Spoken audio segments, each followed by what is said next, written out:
Well, are you ready for some unindoctrination? I hope so. I'm Jeffrey Daugherty, the Christian Whistleblower, coming to you from the heartland of America, live tonight on Friday night. And I know things are tough, and you may be wondering, we're coming to you in the spirit of 1776 with a rebel yell. We feel like we've been pushed too far, and it's time to draw a line in the sand.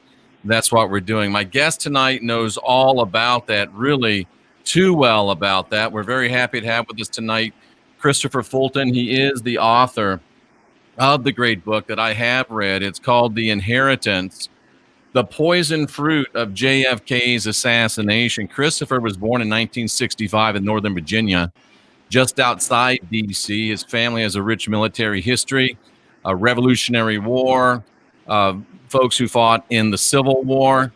And he was actually accepted to the Naval Academy at Annapolis, but chose a different life path in commercial construction.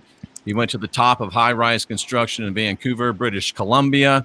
Many of that city's finest skyscrapers are monuments to his work. And at 33, he was arrested, spent years in federal prison for his possession of material evidence in JFK's assassination. He currently resides in California with his wife, Michelle, who is the co-author of the book and who Christopher says he owes much of the success of the book to, and I'm sure that's true. Christopher, welcome to the show tonight. We're very glad to have you.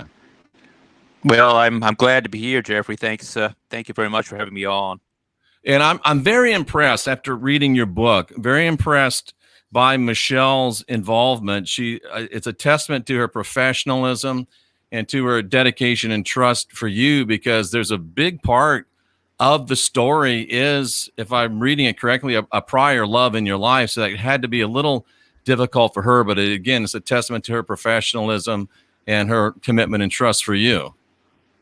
Well, she's an amazing person, an amazing woman. She'd have to be to hang out with someone like me with all the troubles and problems that I bring to the table. But yeah, she's exceptional, and I'm quite fortunate to have her. I can't praise her enough. I know how you feel, Christopher. I'm also married to a beautiful woman, and sometimes I wonder what she sees in me, but I'm not going to try to debate her on it. I'll just accept it. We'll take that, won't we? We'll just leave it alone. We will take that. We will take that. And Christopher, you wrote the book. It's about the JFK assassination, and the Kennedys have definitely have an enduring allure here in the United States. And just a few days ago, we saw the first ever electoral defeat by a Kennedy of a Kennedy in the state of Massachusetts. What do you take from that, or what do you feel about that, if anything? Well, I mean, the Kennedys politically, certainly, if you're talking about John Kennedy himself, had been taken into the Democratic convention and vetted for this position. You don't get into the Oval Office without being vetted in some capacity. And he came in as the cold warrior that they thought he would be, which he was initially very good at that. His speeches and so forth were impactful, and they continue to ring true. But the best speeches he gave, and what he really meant, was when it came from the heart. He had a change of heart there, and realized that the insidious agencies and the people around the world that were keeping the American people at bay and trying to enslave them were at direct odds with what he believed and what he'd seen in Europe during the war and his experiences throughout his travels. So he really changed and broke away from the ideas of the agenda, and that caused a great rift between many factions, and his government was in that, and he really strived to be a president for the people, by the people, and he paid a very severe price for that. He certainly did. There's absolutely no doubt about that. Now, there are some alternative histories out there. Some of them are written by people that have been right about other things and certainly are gifted writers. What do you have to say about some of these alternative theories? One of them being that JFK faked the assassination, took the government underground, and it's been a shadow government run by the Kennedy dynasty since then. Well, I put no merit in any of that, and I certainly don't put merit in the two-side agenda to almost any of the arguments we have in our modern society, because both those sides are controlled. The true story is usually the one you never get. Wow, and, that is that's been very happening well stated. That has been happening in our society for a very long time, in our country for a very long time. So most Americans don't really know what America is. They don't know what it is to be. That's why I take it back to 1776. That's the time I'm most proud of being American. You have to remember that it wasn't the Congress, it wasn't the government of the United States that did us any good. It was Washington's army that got us here when we fought for our independence and freedoms against the tyranny of Great Britain. And believe me, that tyranny has gone on. It has not did not end there. And so the United States has had many enemies to freedom. And President Kennedy did whatever he could during his watch. He was handed a great load of problems that came from Eisenhower and others.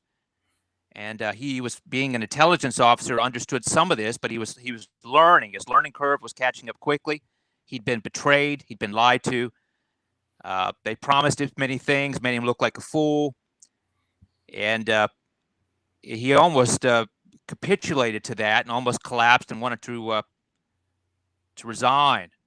But he stood in there, and his speeches were very specific. If you listen to the words that he presents in his speeches, whether that be to the newspapers around the world, where he's talking about the Constitution and how important it was to keep free speech in America, and how that was so very important, or whether it be the secret society speech or the peace speech, which I believe is the best one he's ever given, that had to do with what peace meant to him and between the Soviet Union and the people of the world.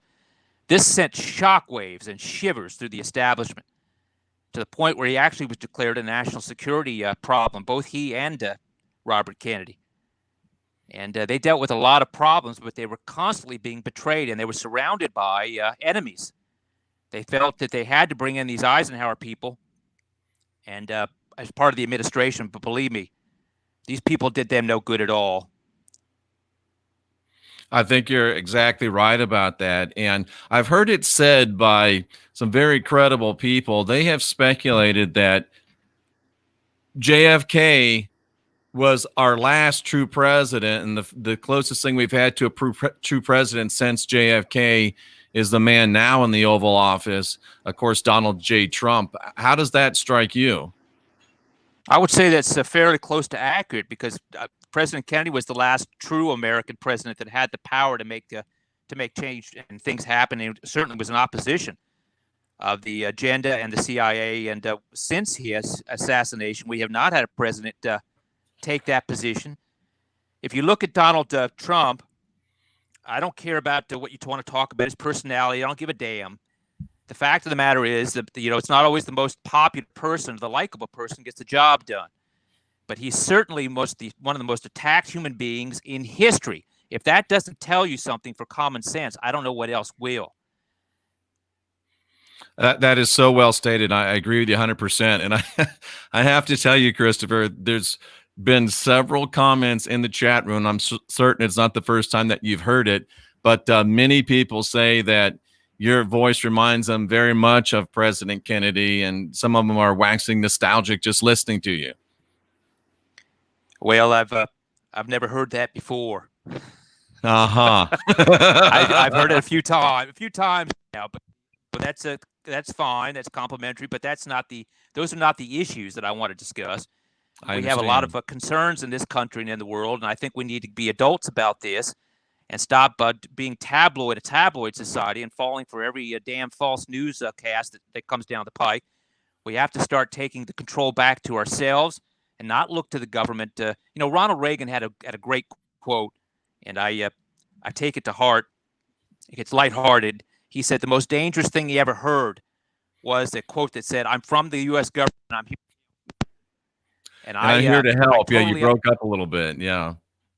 Well, I'm here to help. That's certainly understandable to me, because we should not be looking for the government that have had long terms in office and have done very little with it, but to destroy our Constitution and our abilities to lead in the world and to be the light of the world, we have to look to ourselves now.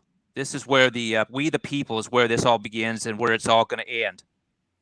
Absolutely. And President Reagan also made another lighthearted statement. He said that the closest thing that we'll ever see to eternal life in this world is a government program. And as funny as that is, it really speaks to, we talk about the deep state, but we forget that that deep state is also very, very wide. And it's not, the presidents come and go, and the elected officials, even the Bidens that have been there for almost 50 years, but it's the staffers and it's the vast bureaucracy that almost fills the entire beltway. And I don't think that many people understand the depth of the deep state and the breadth of the deep state. But you're a man that's had it come crashing down upon you, so you're fully cognizant of it, aren't you?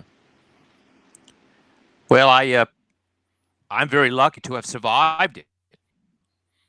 That's probably my best legacy, is the fact that I survived the deep state attack, and believe me, it was not, it was not an easy task. I mean, it's a very difficult road to achieve, and I was very lucky not to die. I've had one attempt on my life outside of prison, one attempt inside, and I've had to make deals with the Justice Department. I've been threatened by the CIA.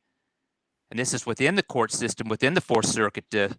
So when you're in prison, your life is in their hands. So this is a very tricky and difficult road. I've been extradited. I've been on the top 10 most wanted list by the FBI. I understand it very well, and probably I've survived it because I went to prison. If I'd stayed out of prison, and if they'd had a handle on me in a way, and didn't have a handle on me in a way that they could bring me under national security, they would have killed me. There's no doubt in my mind I would not be here now. Wow. The book that we're going to talk about is called The Inheritance. This is what it looks like. And if you're going to buy the book, and I recommend that you do, please go to www.cmfulton.com, which I didn't do. I made a mistake. I went to Amazon. But if you go to Christopher's website, I believe you get a little bit better price, and it also comes signed, doesn't it, Christopher? Of course, it will come signed by my wife and myself, and we'll give you any sentiment that you wish to give. If you want to give it as a gift to somebody else that cares about the country and wants to note some of the parameters of what happened to our president, I'd be more than happy to put that description in it for you. But I'm just very pleased that anybody would want to read and understand what had happened. And believe me, it was a privilege and an honor for me. It was also my greatest detriment. Absolutely. Even the United States government did not, and the CIA did not understand what we possessed and what was in our, what we had after Bobby Kennedy had given this information over to Evelyn Lincoln, which was President Kennedy's secretary. She had kept it hidden by his order to protect the Kennedy family and protect others. And then we were able to go ahead and get these materials before she died, and when she died and when she passed is our inheritance. And it was my job to take the most sensitive pieces of those materials from the assassination and give the others some relief from that, and to be able to figure out how to breach this with the American public. I worked with not only Reagan, but I worked with the Kremlin on this. Their head of intelligence over there was briefed by them. And I also finally worked with the JFK Jr. Of course, this did not go the way we planned. And by the time that I'd gotten to the position where the now president, Mr. Trump, had helped me to gain access to CNN and to all these shows to talk about this, I was negotiating with JFK Jr. And owing to his privacy and what he wanted to do and what his plans for the United States were, I had to remain secret on this. Unfortunately, I was arrested, put on the 10 most wanted list, put through the living hell by the Justice Department and the intelligence services. And then, of course, he was killed in an airplane crash. So the country took a very different turn than what we planned it to take. And, of course, 9/11 was one of those tragic events that we were trying to prevent. 9/11 wasn't something that came out of nowhere, neither was the assassination of President Kennedy. These were planned events. So in talking with this, we wanted to change the narrative of the country and change the direction in which it was going to go. And this was a great responsibility. I was going to leave it up to JFK Jr. to do this, and I thought he was the appropriate person to make this happen. his magazine would not have been censored, and he would have been able to talk to the American people without fact checkers or any of these other ridiculous, crazy, stupid things they have now. If he spoke from the heart and addressed the American public, that would have been it. It would have turned the tables on the official story, and we would have had a different country. Same thing with Diana. If she would have spoken directly to the people of Great Britain, that would have affected a change. Of course, they took both of these people out. And many people, JFK Jr., of course, has an endearing legacy as well, and beloved by millions of people. I know there's millions of people that are still hopeful that he's alive, lying in wait somewhere to ride in on the white horse. But unfortunately, that's probably not true, is it? People have asked me this question, and all I could say is that would be a wonderful thing. But I have no direct evidence, to my knowledge, that that's a fact in any way. I was crushed the day I learned. I was in prison in Loretto, Pennsylvania, when I learned that they'd killed John. And I'd wondered whether he went down with the evidence that I had given him, exchanged for him, which was the evidence of his father's death. It was used by Bobby Kennedy to keep us out of war with Russia. I wondered whether that had been on the plane. Of course, I learned later that it was not. I was not supposed to talk about that, but some reporter broke it, and I was able to say where it went to finally and so forth. But our country and our people we have a great country. We have a great Constitution. We have to rely on that Constitution. That is our saving grace and our foundation for everything that we need to be doing right now. And we, the people, need to take power back and to push back and let it be known that the government is not running us. We're going to run them. And the only way we do that is by numbers. Christopher, that's so well said. And Can-Am Girl in the chat room makes a great statement that both John Jr. and Princess Diana had such credibility with the people that they could have spoke to the people, would have been believed. And I believe you're right. We would have seen a much different world. And it seems to me, Christopher, and we'll get into the book with this. I'm sorry, there's just so much I'm very interested in to talk to you about. It seems to me that we are in a position now where you don't have to be John F. Kennedy Jr. You don't have to be Princess Diana, but people just like Christopher Fulton and Jeffrey Daugherty and all the people in our chat room, if we will stand up together individually, if we'll have the courage to stand up together individually and lock our arms and have a bunch of individuals working together and let the government know in no uncertain terms that this is a nation of the people, by the people, and that we are not going to submit to their illegalities anymore. It seems like we're at a place, people give me some crap about these flags behind me, and I can understand that, but I think we may be at that place again in our nation's history where it's going to take some rebels, some patriots to stand up and band together and say enough is enough. How would you respond to that? Well, we're the legacy of those great patriots. We have inherited their mantle. Their torch has been passed to us. If 33% of us, 33%, this comes out of a think tank, just like a lot of the stuff that they used against us. But if 32 or 33% of Americans stand up and stand together and fight, we'll win. That's what it takes to push the odds over into our favor. And we have to remember, all this separation that they're doing is for purpose. They have studied our psychology and our weaknesses, slavery being one of the biggest. And I'm not a bigot in any way. I love every person. I judge people on their merit and on their character. And I think as Americans, we need to join forces. And if you want to have a commonality of this, I would simply say this. Put your personal feelings aside. Look to your fellow American and say, listen, do you want to have a future where your children are going to inherit freedom? Are going to inherit as good or better life than what you had? Are you going to give them, are you going to allow them to be slaves? Are you going to allow them to not be able to rise to the level of their competence or their hard work? Are you going to have them ask permission before they can do anything in life? And if we can agree to say no, we will take the former, that we believe in freedom, that we have fought for it and paid for it with blood, and that we respect that privilege, then we have to say unite. join together as Americans and fight this. We can win this if we stand together.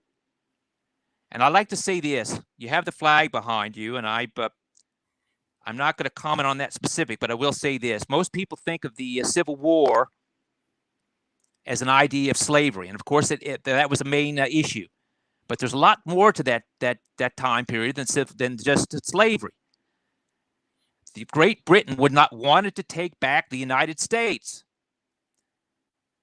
and the President Abraham Lincoln had made a deal with Russia to save the United States and save the Union, and the army, the Navy of Russia came off the coast in the Atlantic and the Pacific, and they made us fight each other to weaken us economically and every other which way. And when we got weak enough, they had armies posed on the north and the south in Mexico to come in and take America back. It was the Navy of Russia that said, if you invade the United States, you are my enemy and I'll crush you. It was Russia that used its men and gallant women in World War II to come in and take Berlin, because we had, as Americans, had already made our backdoor deals for all of the infrastructure that had come in from Germany. We didn't have an American rocket program. We had a German rocket program. Kennedy knew all this, and he was trying to get rid of these bad apples and that came from out of Germany and the OSS and all this. We had a great American president in President Kennedy. He was willing to die for you, for me, and for all of us, and for freedom. His brother was willing to do the same thing, and they both made conscious decisions to do so. And they both kept us out of a world war that would have destroyed all of us. Let's not dishonor their legacy. Let's not dishonor the legacy of the great words of Martin Luther King or Malcolm X, for that matter. Yes. These great men understood the truth. They spoke the truth, and that's why they were so damn dangerous to this society and to the plans and the agendas of these ultra-rich that want to enslave every one of us, and that their plans continue decade after decade after decade, and they're very close now. Once we go down this path, and they've got us in this AI control system, we can't back up. This is the time, this is the place, and we are the people. That's very well stated, Christopher, and I can't agree with you more. And one of the things that I'm most proud of that we've been able to accomplish with this channel, I was able to meet a young man that's called Young Pharaoh. He has over 500,000 subscribers on his YouTube channel. And I'm like the stereotypical white guy, and he is if you would say it, he's a stereotypical black guy. He looks like a young black man is supposed to look like. I look like what an old white guy is supposed to look like. And we have joined hands together. And I'm telling you, Christopher, Young Pharaoh was one of the reasons why Donald Trump is polling 20, 30, 40% in the black community. He's working very hard to get the black people of our country, our great black Americans, to understand what's going on in this country. And Christopher, I think that we have a great opportunity here. And I think that if we just continue to do what we're doing, we're going to win a great victory in November, and that the best days of this country, as President Trump says, are ahead of us. And I think that your book is definitely something that's going to help us along this way. So I thank you and salute you for having the courage to come out and write this book. And it's coming out at the right time to inspire another generation of patriots and rebels in the truest sense of the word. The book itself will give some foundation to the fact that we had evidence in our possession that was transferred to us legally that showed a different story than the official story that the government put out to protect its interest and killing our president.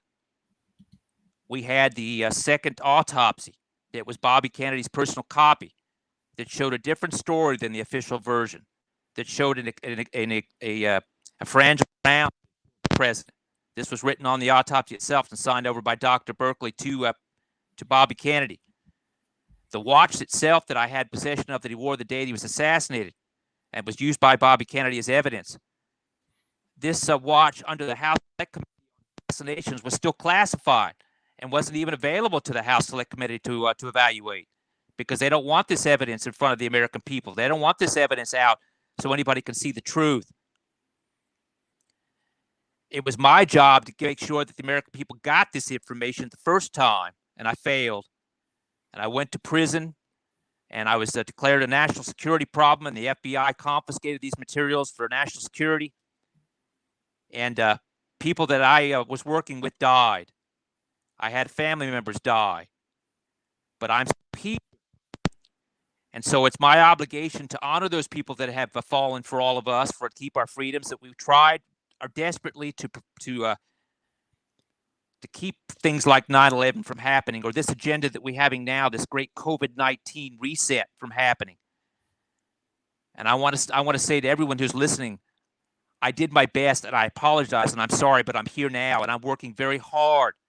I'm talking to U.S. senators. I'm talking to someone in the State Department who's a whistleblower right now, and working with them to try to get information out that will tell the truth about the Clinton White House, about us murdering our own people. I'm doing everything I can to support truth and for the more and more Americans to understand that they've been lied to, and they continue to be lied to. We are a great nation, and we deserve the truth. We deserve to rise to the occasion of our freedom that was provided to us by the blood of our patriotic people that came before us. We've inherited a terrible situation, and we have to make that right. And it's going to be an overwhelming fight. It's going to be difficult, but I think the most difficult task is just to waken up and to realize the problem, then to see who has perpetrated this problem, who is the enemy, and it is not your fellow Americans. Believe me, it is not. They want us to fight. They want us to keep busy hurting each other and going against each other, and wasting our energy and wasting our resources and taking little and little and little less till there's nothing left. We won't be having houses. We won't be having food. We won't be having money in the bank. They will tell us when and how and where. Well, let me be very clear. Let me tell them as we speak here today that we who love freedom will not accept this, and we will stand together in opposition, and we will support anyone, whether that be Donald Trump or anyone else, who will stand with us. Absolutely. Very, very well stated. And when you say JFK assassination, President Kennedy assassination, probably the first name that leaps to people's minds is the name of Lee Harvey Oswald. And of course, he was painted as the lone gunman killer of JFK. Turns out Lee Harvey Oswald was deeply involved in the Kennedy assassination, or in the whole scenario, but in a much different way than we believe. Talk to us about what you learned and have written in your book about Lee Harvey Oswald, if you would. Well, I'd like to talk about even more than what's in the book. I was approached by someone from Washington who was very concerned about this book coming out, and told me the parameters of what I'd have to do to even let the book out. Of course, I've been approached by the vice president of Time in New York, who's a CFR member, who said, listen, we want to get your book and for you to come clean on everything you know, and we want to take control of that. And I said, you don't know me very well. I sat in a prison cell and fought the CIA for over a year in maximum security, watched people die. You think I'm going to hand this over to you? I've been also invited to New York to talk to one of the Rothschilds and being indoctrinated into the Masonic order. I turned that down. So that, I guess it's multiple strikes against me. But I'm not going to allow the truth to go into the wind and be decimated like it has been over and over again. Lee Harvey Oswald, his file was reviewed by not only Robert Kennedy as Attorney General, but the President of the United States, to be used for purpose to protect the president's flank. He was used to infiltrate not only the CIA, but the FBI, the mob connections that were used in our intelligence since World War II, and et cetera, et cetera. They trusted his information. His information was good, but his real purpose when he went to Russia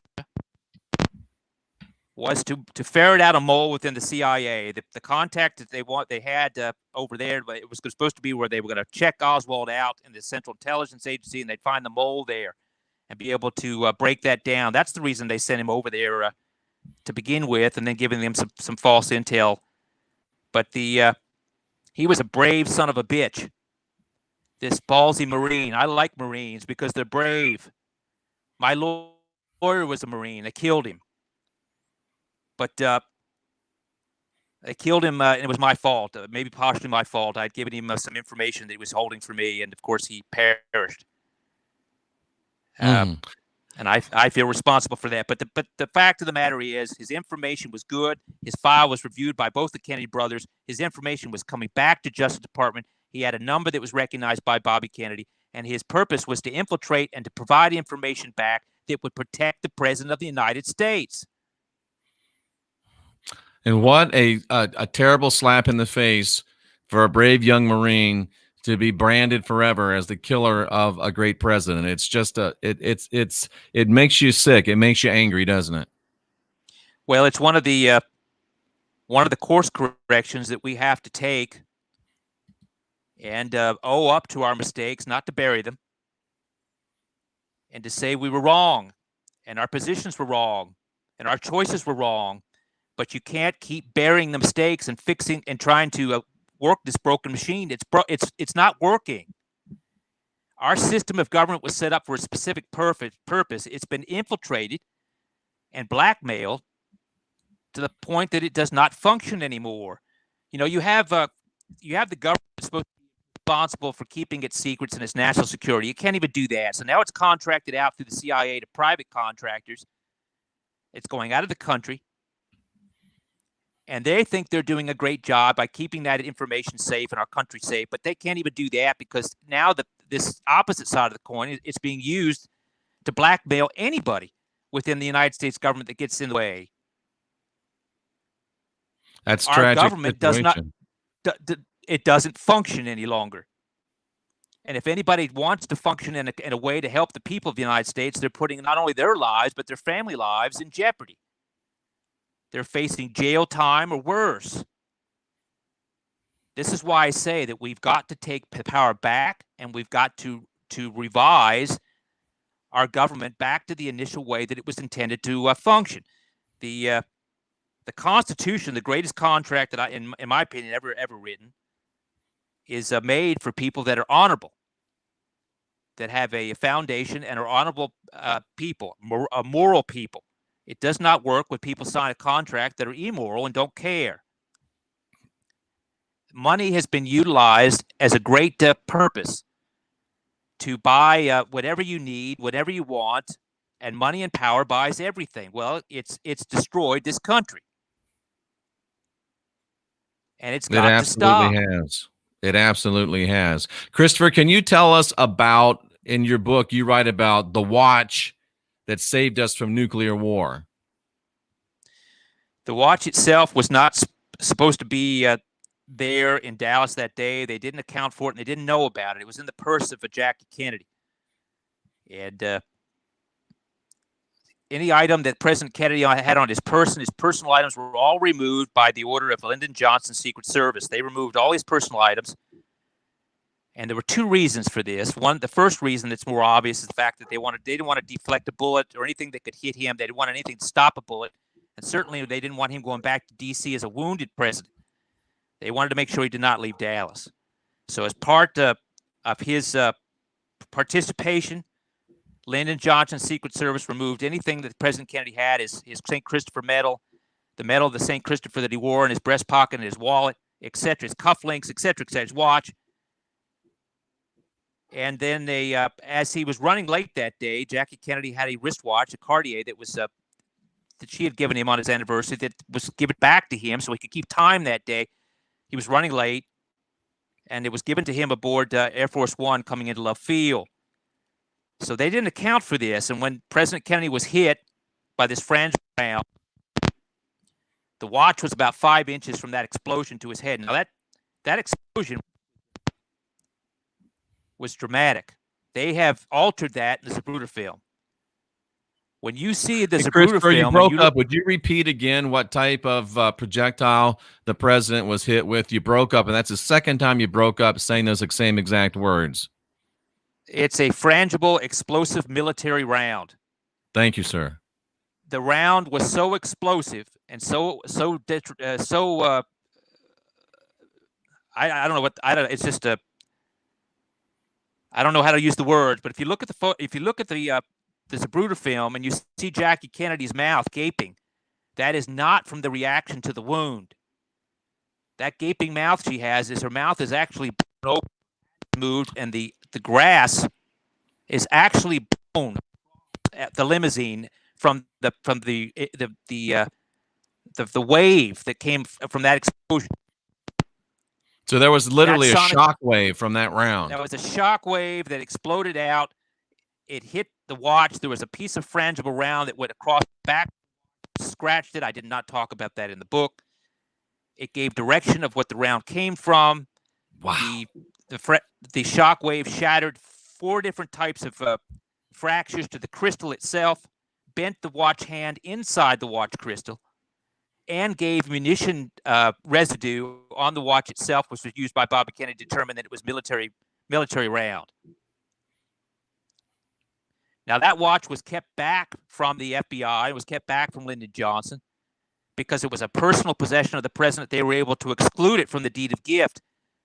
And that kept as a viable piece of assassination evidence that Bobby Kennedy could use to show that Lyndon Johnson was complicit in the day, and that it was a frangible military round that had hit the president of the United States. Now, on top of that, amazing, it was also used by JFK Jr. because he was able to acquire this watch from me as evidence in his father's murder because the United States government could not confiscate it. They had no possession.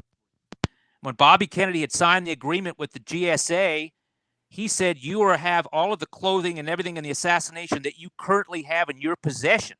The watch was withheld. So he tricked them and kept the watch in his possession. That's definite material evidence in the assassination, and JFK Jr. was going to utilize that as in an expose to the American public. He never got the chance. That watch is literal proof that the president of the United States was assassinated by a government effort in which LBJ and the CIA at least were complicit in. Is that correctly stated? That's correct. LBJ had control not only of the NSA, but the CIA and the Pentagon before President Kennedy was shot that day. He had full control. When Kennedy was shot, Lyndon Johnson was aboard the aircraft. He called Bobby Kennedy and said, what do I have to do to take office? He said, Bobby Kennedy said, don't take the oath of office. You don't have to. You come back to Washington immediately. Bobby Kennedy was going to prosecute him. And he immediately went and took the oath on the plane, right? Immediately took the oath of office on the plane. Jackie Kennedy being in person, and he took the oath of office not on the Bible, but on a Catholic missal. Oh, that's amazing. And if you look at Jackie's face, now you can begin to understand some of the emotions that were running through her mind. Jackie had thought she'd be assassinated the same day. When the car went under the underpass, she tried to remove herself for the second time from the limousine. They forced her down. She was in a state of complete shock because she thought she would be killed by the Secret Service before she hit Parkland Hospital. And Christopher, I've been there several times, and I was always drawn to that overpass there. I think it's a rail overpass, and I was just thinking to myself, that would have been a great place for shooters to be. Was there, in fact, some shooters up on that overpass? Well, let me ask you this question. I'll pose this question not only to you, but the people of the United States. If you were in charge of killing the president and could not allow him to leave under any condition, and it was your responsibility, who would you hire to do this job? Who would I hire? Who would you employ? Who would you hire? Who would you order to do that job? I would employ the most highly skilled snipers that I could find. And where do you find those? Probably in the U.S. military. End of story. I'm having a deeply emotional reaction because I've been there and seen that. And this explains, and this is the first time I'd ever heard this was in your book, that there was a literal spilled out into the public, a big argument about who was going to ride where in the limousines because LBJ and Connolly and all them knew it was coming, right? They did know it was coming.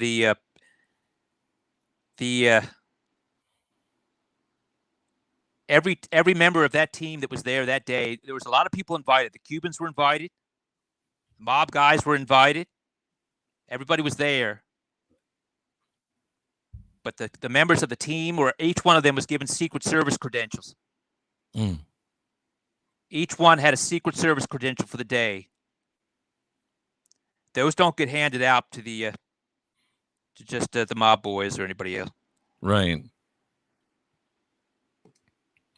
And now it's also very easy to understand, as I read in the book, how you are concerned about you was the cause for, I can't think of anything better to call it than a presidential Zoom meeting where you had President Clinton getting in touch with all of the other presidents and literally having an emergency talk about what was information you were bringing forth, correct? They did. They didn't know what we had yet, but I'd been invited to the White House to talk to Mr. Clinton, President Clinton, about this, and I turned it down. So I don't think they appreciated that. I don't know if that was the right move or not, but I was instructed to talk to Mr. Balk of the Secret Service before I talked to anybody and before I made any decision. That's what I did, and I stuck to that. I wasn't going to go to the White House and get myself trapped, because as soon as I open my mouth, I'm gonna be told to do something or not told to do something, and then I have to follow that agenda. So I said, no, I'm not going to do that. That's amazing stuff. And how did it feel to have Janet Reno on your case? Well, how would you think that went? Very, very uncomfortably. Yeah, she's a piece of work. It didn't get to the place where David Koresh got, but she definitely caused you many years of misery, or was at least part of it. Listen. I was very aware that if they had given the order, they would put a gun to my head and killed me. Right. I have no doubt about that. But the problem is they needed to debrief me because the information they needed, and I was what's called a high-value debrief, a high-value person of interest. So they had to have me in there to debrief between the Justice Department and the intelligence community to find out who was involved in this, who they thought that I was working for, what I'd been exposed to, etc., before they could move forward with the Bush election. And that's another story in itself. But I had to go through a very long and very difficult process to point with them and the CIA, and then get into a closed session, which was classified, which I was not allowed to have constitutional rights or a lawyer, and giving them a full accounting of what had taken place. Just an incredible story. Did you have any personal dealings with Hillary Clinton? I know you got a letter from her, but have you had any personal interactions with Hillary Clinton?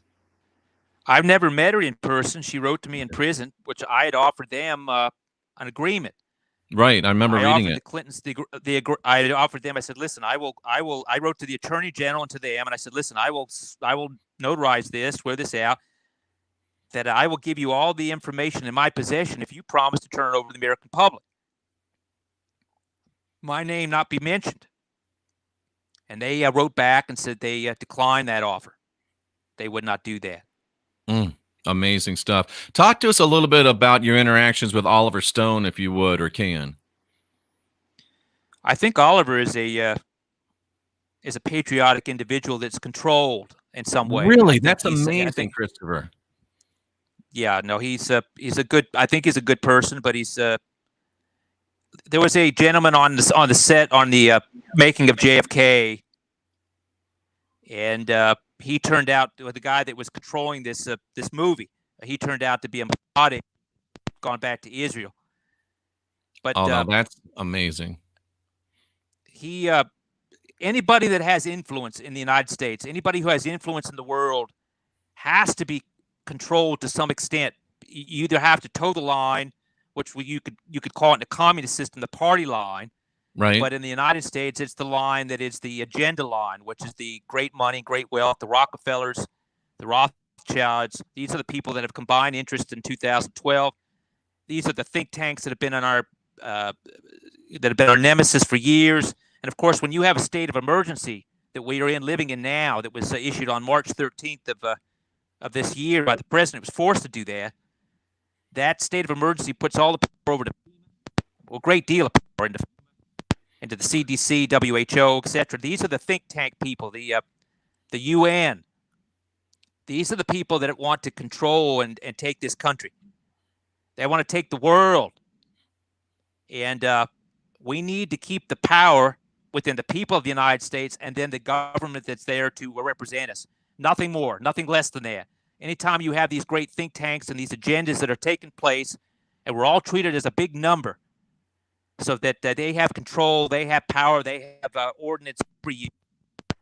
You're losing your freedom. You're losing your ability to have any voice. You're losing your representation. You have no effective government representing you, period. A tough question for you, Christopher. Can we still trust President Trump? I think President Trump has been very compromised, probably the most attacked human being that I can think of in modern history. And I think if you give the president support, if you let the president have the populist support that he needs to affect policy, I think I'll choose the right policy.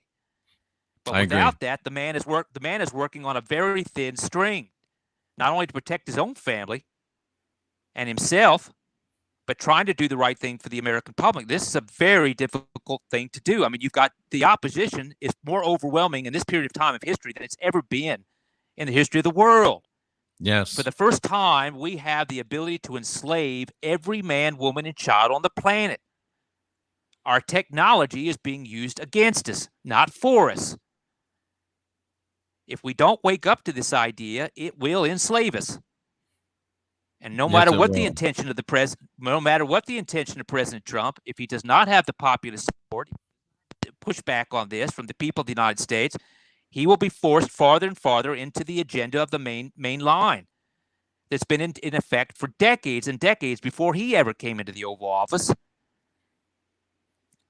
It's our responsibility to lend any support that we can, not only for the sitting president that could help us, but for ourselves. We have to take the control back for ourselves. And believe me, you become a traitor to the system when you, in this day and age, if you take up freedom and the cause of freedom, you will be considered a traitor to the system. Absolutely. No different than George Washington and those rebellious people were traitors to the crown. It's no different. We are in the exact same place, only with a very different situation of AI technology, and which is going to enable these people to ensnare all of us very quickly. Believe me, they're deceiving all of us. They are not telling us the truth. They're saying, get into the car, get into the train, go down the rails, get out, get into the ovens. Don't believe it. Don't believe it. You're right. You're so right. Christopher, we share a very curious commonality. You and I have both turned down an appointment to the Naval Academy. Do you ever think that you wish you would have accepted it? I think it would have been my honor to serve in the United States Navy and to have a command. If I could have been given a command, I think it would have been a very honorable way to serve this nation. And a lot of times I think that I should have done that. I shouldn't have taken that path, but I was headstrong, different direction. But I certainly honor anybody that chooses that path and honor anybody that goes into the military and stands up for freedom around the world. Absolutely. Absolutely. Can you tell us a little bit about your time in Russia? It was a difficult time for me.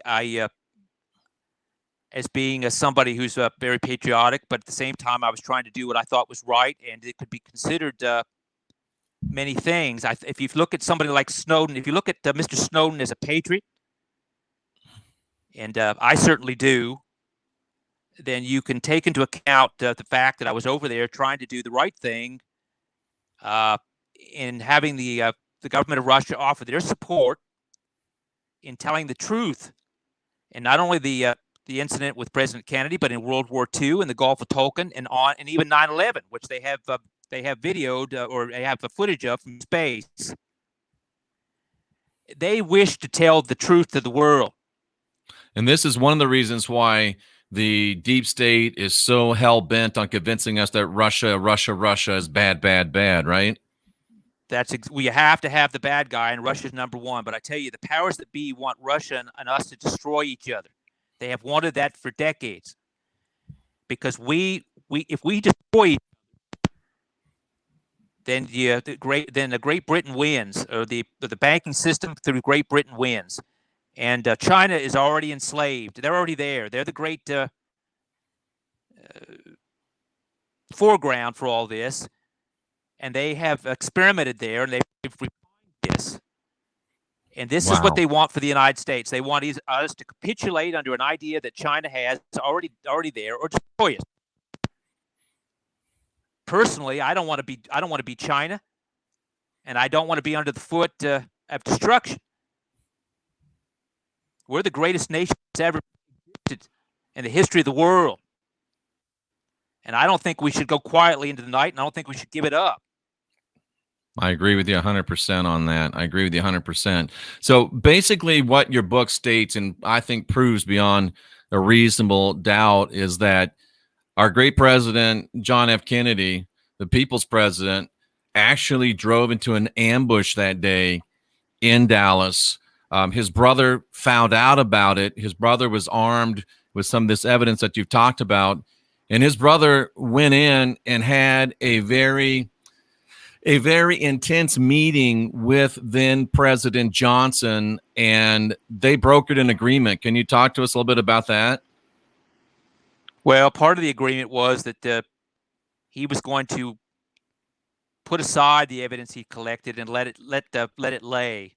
Let Johnson have his legacy, not to besmudge that.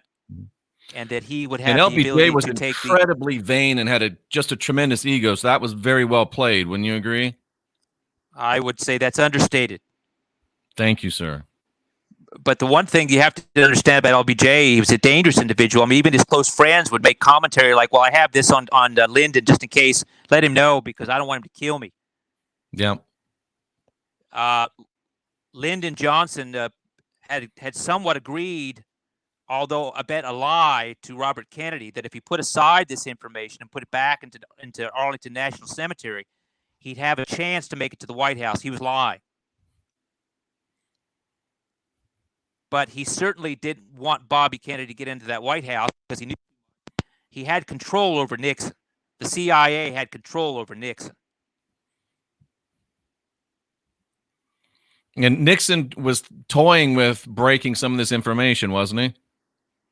Nixon was, his conscience was getting the better of him, and he was paranoid.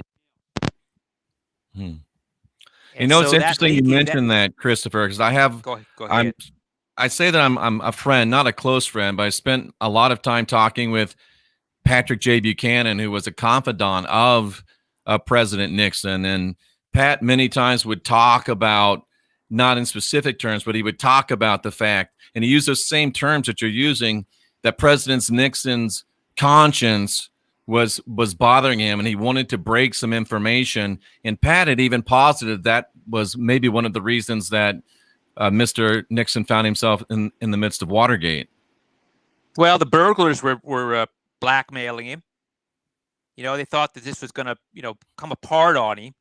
And it wasn't the Washington Post that brought him down. It was the CIA that decided he had to go. And they brought Ford in there. And of course, Ford made a deal and put Rockefeller as his VP. Figure that one out. Go figure that one out for yourself, people of the United States. Try to figure that one out. I mean, this is just so unbelievable. It's laughable. And so now, when Bush came in, the only reason they brought Reagan in here as a politician, really had done well, and he was likable in California, and he was a spokesperson on television and all that sort of thing.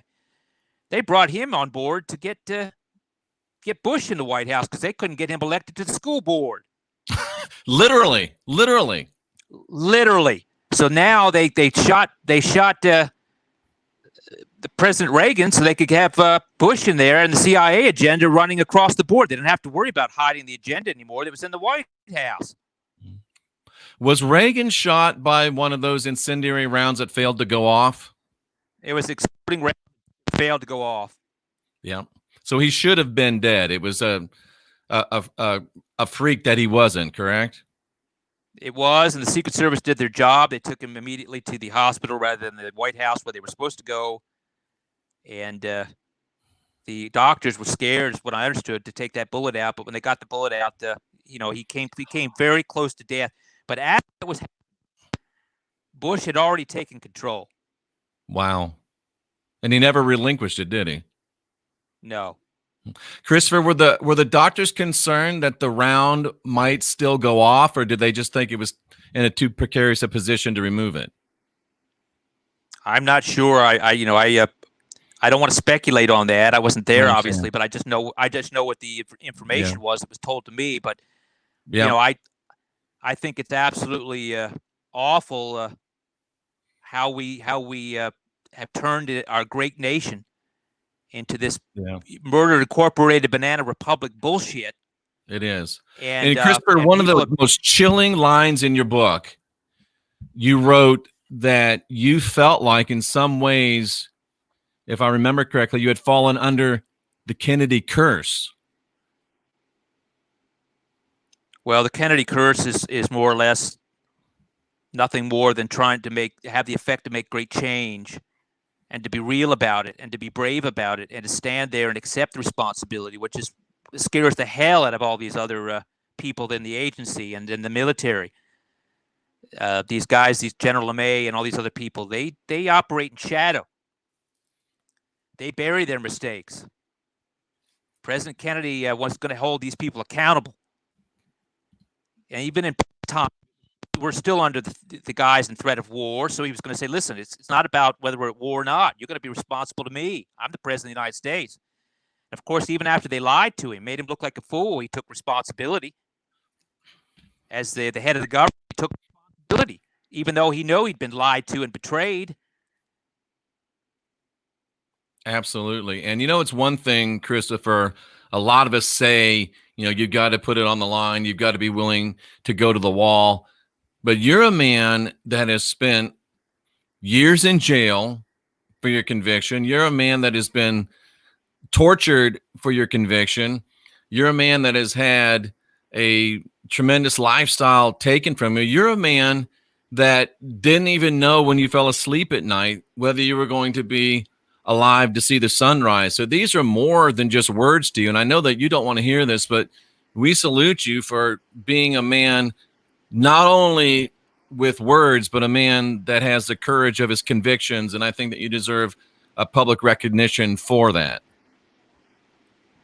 We're all on this planet to do what we can or too good. I think everybody, like Mr. Kennedy said, that every man should make a difference. Every man should try, and that of course includes women and children. But the thing of it is that when you honor people, when you think they're a great American or a great patriot or a great person, a great human being, you should embrace what that person stood for if you really care about that individual.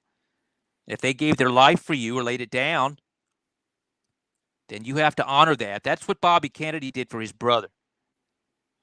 He had everything. He was a U.S. Senator under CFR control out of New York. He could have gone on the rest of his life under that control, under that thumb, and had a wonderful life with his children. But he said, you know what? I cannot do this because they've murdered my brother. We had course corrected. My brother was the last thing he was going to do that he couldn't say at the Trade Mart was he was going to reform the United States government. Yes. The last thing he was going to say, he couldn't say. And so his brother said, I have to honor my brother. I have to take up the reins. I have to carry the torch. I have to do what's honorable, or I could never live with myself. And he realized the risk he was taking, every deal that he could to protect himself. But it was worth it because we're not talking about the life of one. We're talking about the life of a nation, life of a world. And that's worth it.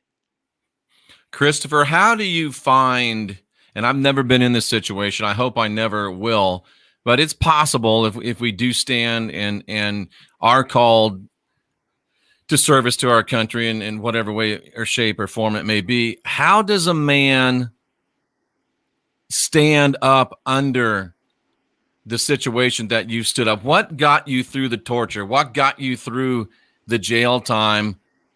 How did you do it, man?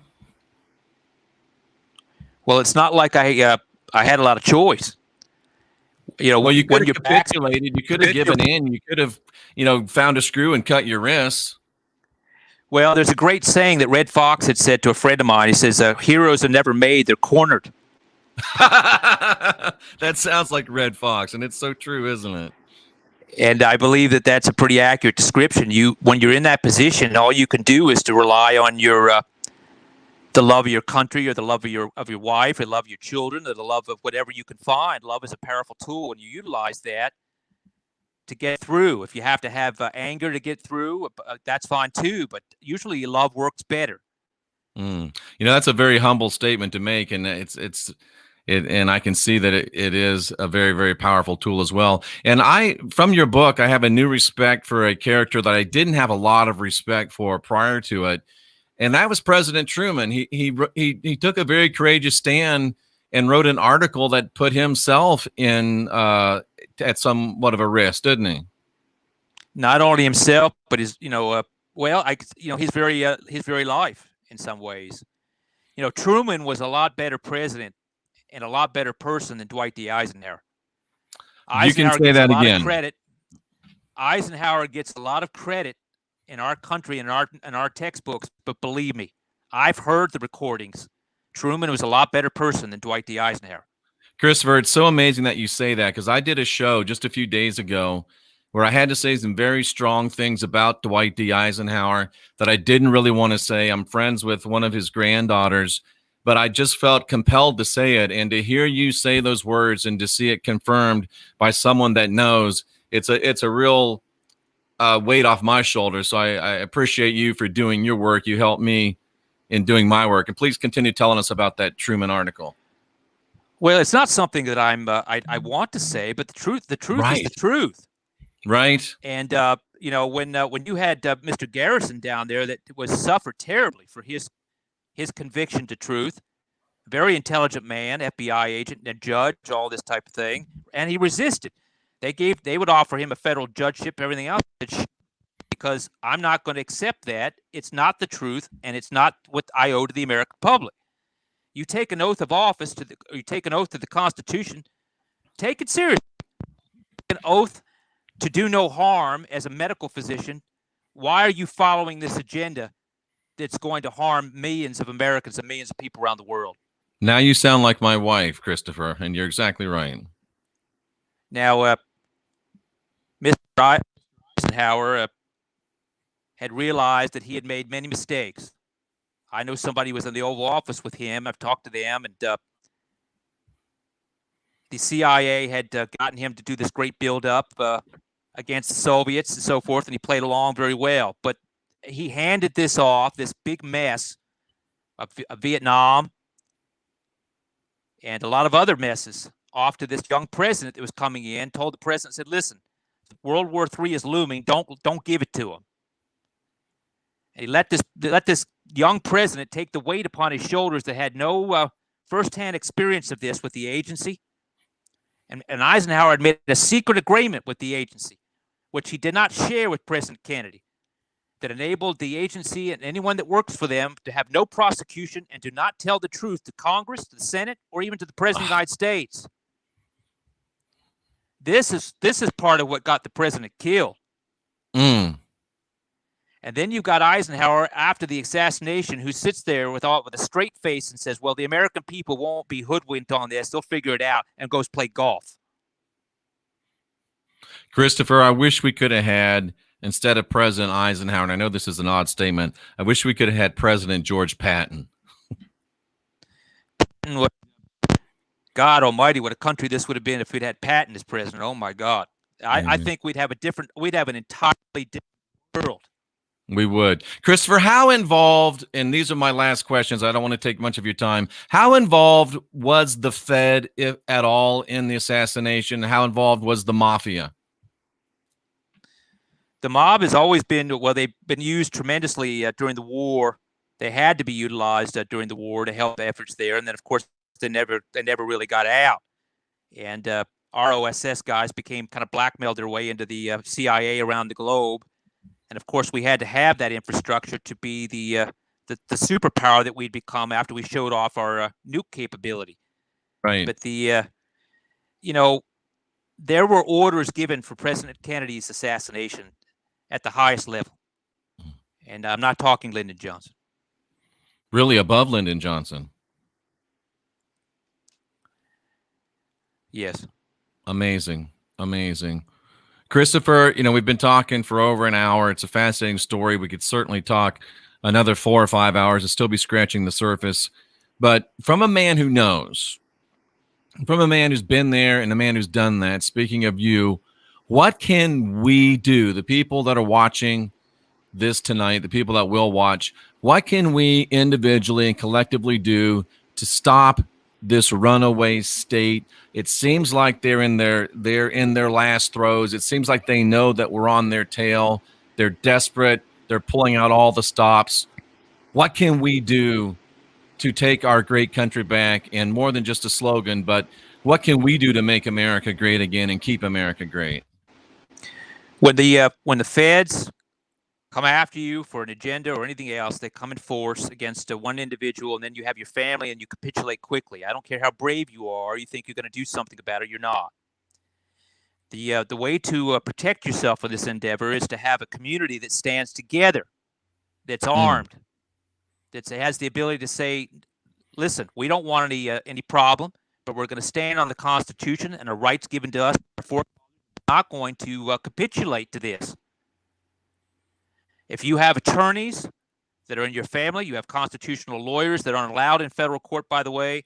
If you have these type of individuals, put together any kind of legal arguments, legal issues, set up your own civil court systems within communities.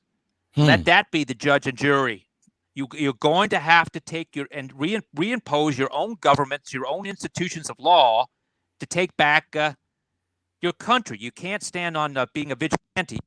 Stand on unification, whether that be by a centralized or local law system, or by the fact that you have the right to bear arms and the right to congregate in union. So if they see that this is a pushback, that the people of the United States are not going to roll over on this, that they're not going to be able to roll this agenda out and everybody's just going to capitulate, which is what they think is going to happen. If they get pushback on this, they're going to realize that this agenda that they've got is going to have to be pushed back or delayed. And then we're going to have to gain more ground to take this country back properly and get our government working properly again. So this can't happen. So powerfully stated, Christopher. And as you were saying that, I've had a strange life, nothing like yours, but I've had a little bit of a strange life. And I heard the words at one time.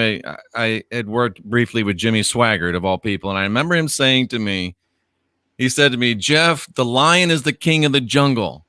But even one lion, if he's alone, can get taken out by a pack of hyenas. We need to be lions, but we need to be lions together, don't we? It's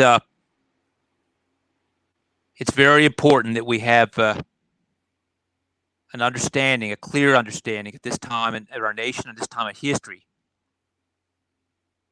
And all the things that you've seen in your life, from a patriotic film, an historic event, a piece of music that moves you about this country and about how it was formed, all of these things that are inside each American, they pump through our blood, through our veins, through our hearts.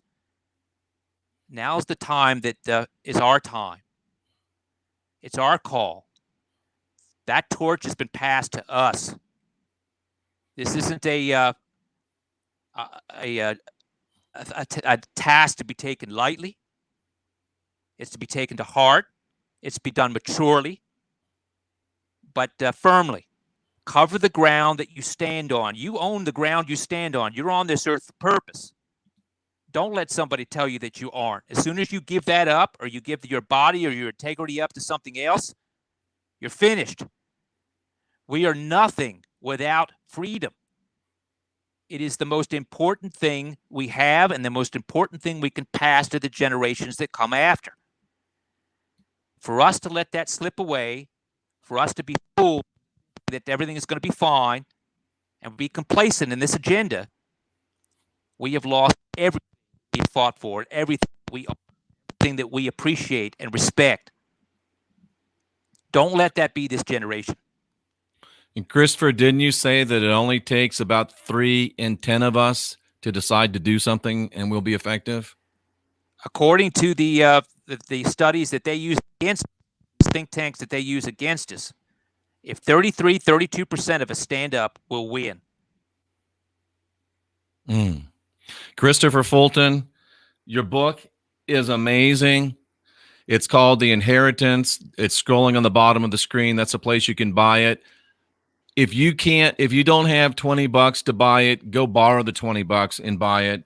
Before we came on the air, Christopher said he's not trying to make money in a book. He wants to get this information in the hands of patriots. And I think in this hour that we spent together, you know that is a true and a heartfelt comment. Christopher, I know that you're one of the 33%. Let's go for 35 just to make it safe. I know that we've got people on this channel and people that will listen to this. And Christopher, I know it looks dark and I know it's a time that's frightening, but somehow within me, there's excitement because I know there's people like you and I know there's people like this great audience. And Christopher, I am convinced that it is a time that we are in, that we're supposed to be in, and we're not here to lose. We're here to stand our ground, and we're here to come together and take our country back. Christopher, your book, I know you're very humble about it, but your book is an important guidebook for this movement.